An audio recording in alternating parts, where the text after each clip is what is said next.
Subalit ang update natin para sa lagay ng ating panahon ngayong umaga po ng July 2, 2024 na kung saan sa ngayon ay patuloy pa rin ang pag-ihla ng Intertropical Convergence Zone na nag-i-extend pa rin lalo na po dyan sa may Mindanao. Ang ITCZ po ay tinagurian na breeding ground ng mga sama ng panahon at may LPA na po na napupuo within that ITCZ pero sa ating pong long range forecast na nanatili naman na walang bagyo pa na nakikita na tatawid dito sa ating bansa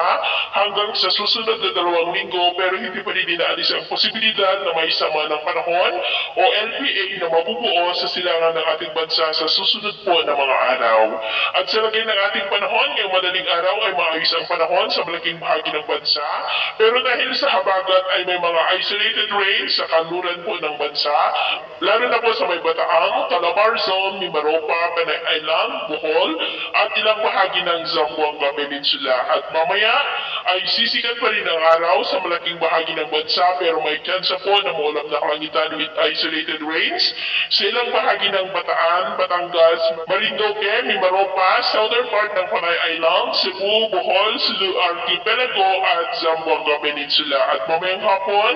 mas maraming lugar muli dito sa ating bansa ang makakaranas ng maulap na kalangitan with isolated rains.